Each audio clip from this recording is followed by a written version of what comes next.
নমস্কার, আবার একটি নতুন ভিডিও নিয়ে আমি আপনাদের সাথে বিশ্বজিৎ পাল। আশা করছি সকলেই ভালো রয়েছে। তো আজকে যে বিষয়টি নিয়ে মূলত আপনাদের সাথে আলোচনা করব, অপারেশন সিন্ধু। হ্যাঁ, পূর্বে বলে রাখছি, অপারেশন সিন্ধু কিন্তু পুরোপুরি একটি আলাদা অপারেশন, যেটা আপনারা কিন্তু অনেকেই গন্ডগোল করতে পারেন।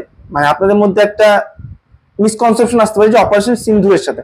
অপারেশন সিন্ধু ছিল আলাদা একটি ভারতের অপারেশন, যেটা কিনা পাকিস্তানের যে সন্ত্রাসী ঘাঁটিগুলো ছিল সেগুলোকে ভারতের সেনাবাহিনীর দ্বারা, সেখানে মিসাইলের দ্বারা পুরোপুরি ধ্বংস করে দেওয়া হয়েছিল অপারেশন সিন্ধুরের মাধ্যমে। কিন্তু এই যে অপারেশন সিন্ধু, এটা কি?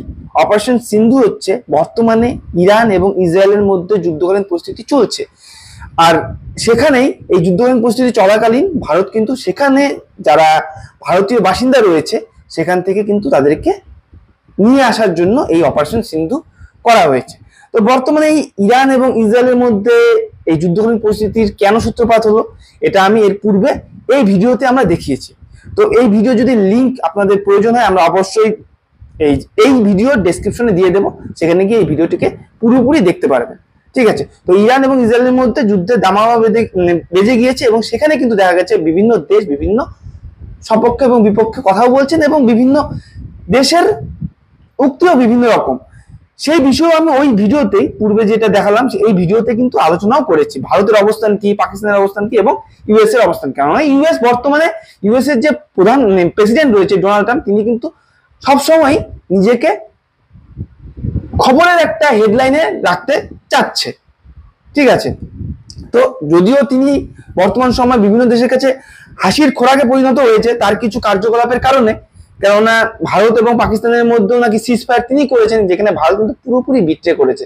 যদিও পরবর্তী সময়ে, বর্তমান সময়ে দেখা যাচ্ছে যে আসিম মুনির, সেখানকার যে ফিল্ড মার্শাল আসিম মুনিরকে কিন্তু আমেরিকা ডেকেছে সেখানে বৈঠকের জন্য, কিন্তু ভারতকে ডাকলে ভারত কিন্তু যেতে পুরোপুরি মানা করে দিয়েছে। কেননা বর্তমানে ট্রাম্পের যে আবভাব চলছে, সেখানে যে সে এই পাকিস্তান এবং ভারতের, যেহেতু পাকিস্তানের প্রধানমন্ত্রীকে যায়নি, পাকিস্তানের এয়ার মার্শাল ফিল্ড মার্শাল গিয়েছেন, কিন্তু ভারতের প্রধানমন্ত্রীকে তিনি ইনভাইট করেছেন। সেখানে গিয়ে হয়তো বা কোনো দেখা যেত ইউক্রেন এবং ইউক্রেনের যে প্রেসিডেন্টকে তারা ডেকেছিল, ইউক্রেনের প্রেসিডেন্ট ভলোদিমির জেলেনস্কিকে যেভাবে অপমানিত করা হয়েছে সেরকম না হয়, সেই কারণে কিন্তু আমরা ভারতের প্রধানমন্ত্রীও কিন্তু যেতে নিষেধ করে দিয়েছে। হয়তো বা দেখা যেত অপমানিত করতো না, কেননা ডোনাল্ড ট্রাম্প এখন এই পর্যায়ে চলে গেছে, তিনি নোবেল শান্তি পুরস্কার পাওয়ার জন্য যা খুশি করতে ইচ্ছুক। এবং সে কি করতো, তাদের এই দুজনকে,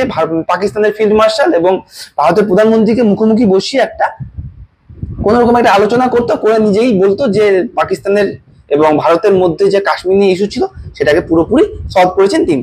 তো স্বাভাবিকভাবে ভারত এটাকে বিট্রে করেছে এবং ভারত বলেছে যে ডোনাল্ড ট্রাম্প কিছুই করেনি এবং আমেরিকার কোনো হস্তক্ষেপই ছিল না এই বিষয়ে।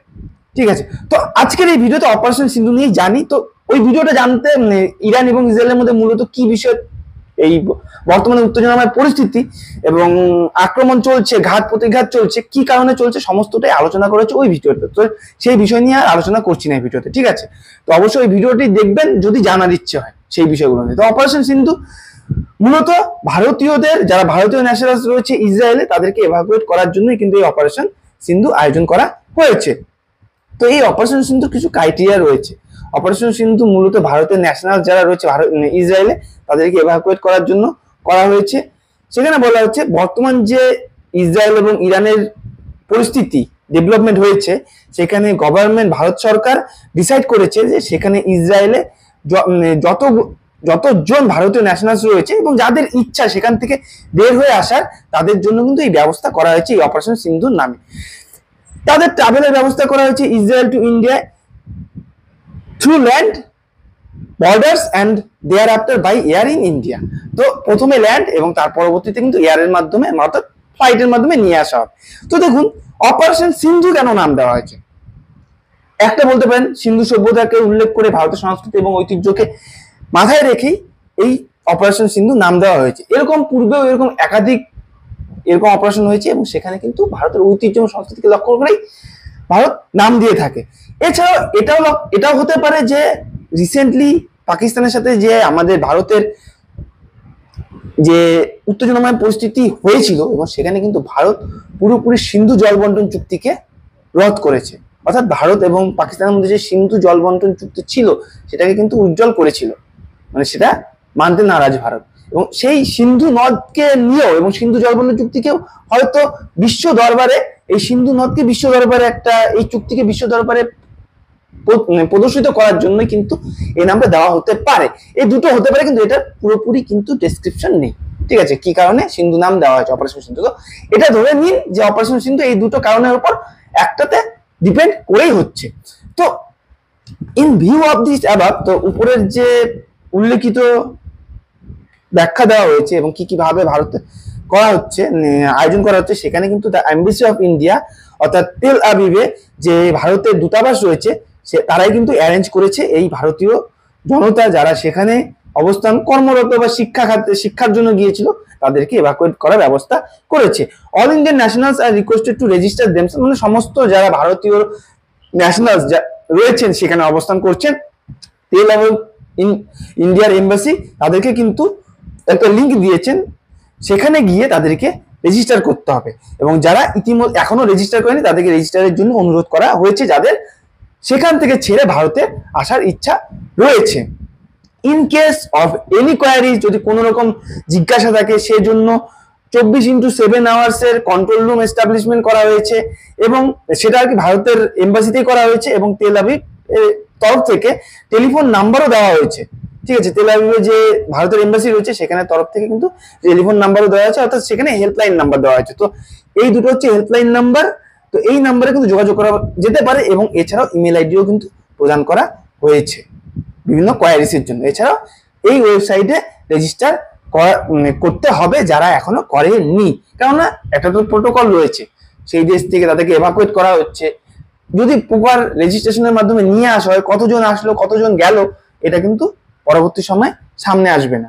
ঠিক আছে, তো the embassy also reiterates its earlier advisories arguing all Indian citizens in Israel to remain vigilant and strictly follow the safety guidelines issued by Israel authority and the Home Front Command. তো এর পূর্বে ভারতের তরফ থেকে যখন শুরু হচ্ছিল এই যে ইরান এবং ইসরায়েলের মধ্যে উত্তেজনাময় পরিস্থিতি, তখনও ভারতের তরফ থেকে বলা হচ্ছিল এখনই আমরা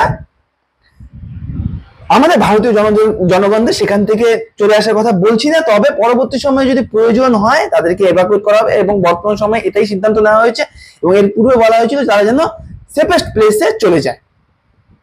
ঠিক আছে, এবং গাইডলাইন দেওয়া হয়েছিল এবং বিভিন্ন রকম গাইডলাইন এখনো বর্তমানে দেওয়া হয়েছে। The government of India, Bharat সরকার according to high priority of the safety and security of Indian nationals abroad, এবং ভারতের ন্যাশনালস যারা সেই বিদেশে রয়েছে তাদের সিকিউরিটি এবং সেফটির ওপরে কিন্তু লক্ষ্য রাখে পূর্বের থেকে। ঠিক আছে, কোন রকম এর পূর্বে দেখেছি ইউক্রেন এবং রাশিয়া যখন যুদ্ধ শুরু হয়েছিল তখন কিন্তু ভারতের পক্ষ থেকে ইউক্রেন এবং রাশিয়া যারা শিক্ষার জন্য গিয়েছে, কর্মের জন্য গিয়েছেন, তাদেরকে কিন্তু নিয়ে আসা হয়েছিল এভাকুয়েট করে। তো their government will continue to monitor the situation closely, তো সরকার এটাকে খুব কাছে থেকে মনিটর করছে এবং এমবাসি দূতাবাস কন্টিনিউয়াসলি ভারত সরকারের সাথে টাচে রয়েছে এবং তাদের সাথে টাচে রয়েছে with the view of extending all feasible assistance. তো বিভিন্ন রকম সহযোগিতার জন্য কিন্তু তারা টাচে রয়েছেন যারা এভাকুয়েট করবে। ঠিক আছে, এটা নিউ দিল্লির থেকে কিন্তু বলা হয়েছে। তো ইতিমধ্যে আমরা দেখতে পাচ্ছি নিউ দিল্লির 19 জুন 2025 কিন্তু এটা বলা হয়েছে।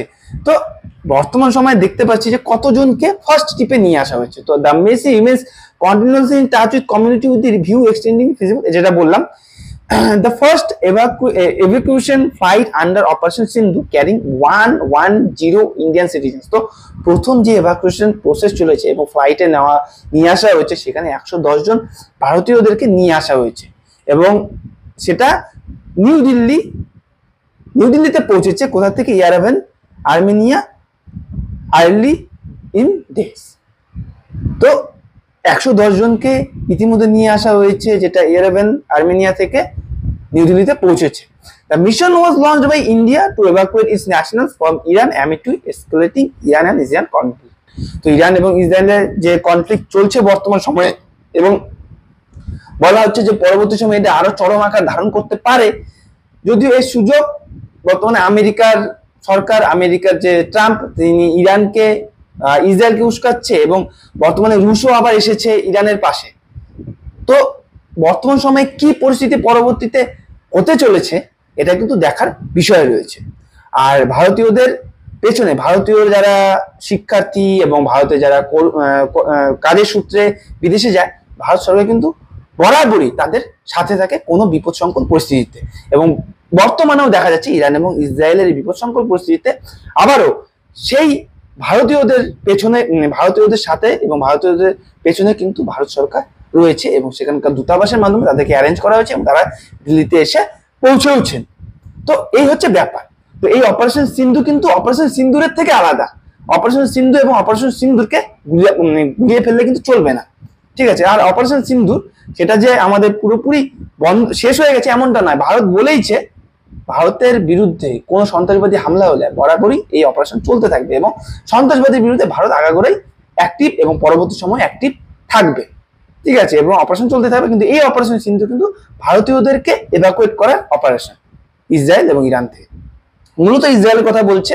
তো ইরানেও যদি থেকে থাকে তাহলে ইরান থেকে নেওয়া হবে। কিন্তু ভারতের সম্পর্ক ইসরায়েল এবং ইরান দুজনের সাথে, দুই দেশের সাথে কিন্তু ভালো রয়েছে। কেননা ইসরায়েলের থেকে তাদের সামরিক অস্ত্র এবং সামরিক বিভিন্ন চুক্তি রয়েছে ইসরায়েলের সাথে। আর ইরানের সাথে খনিজ তেলের যে ডিল, সমস্ত ক্রুড অয়েল আমদানি কিন্তু বহুলাংশে মেজর ডিল ইরানের সাথে হয়। বর্তমানে কিছু স্যাংশন আমেরিকার তরফ থেকে লাগানোর কারণে সেইখানে ইরান থেকে কিছুটা বিজনেস কমেছে, তবে ইরানের সাথেও কিন্তু ভারতের ভালো সম্পর্ক রয়েছে। তো এই হচ্ছে ব্যাপার। তো দেখা যাক পরবর্তী পরিস্থিতিতে এই যুদ্ধ পরিস্থিতি কতটা গভীরে যায়, নাকি তার পূর্বেই এটা সলিউশন হয়ে যায় এবং সলভ থেমে যায়।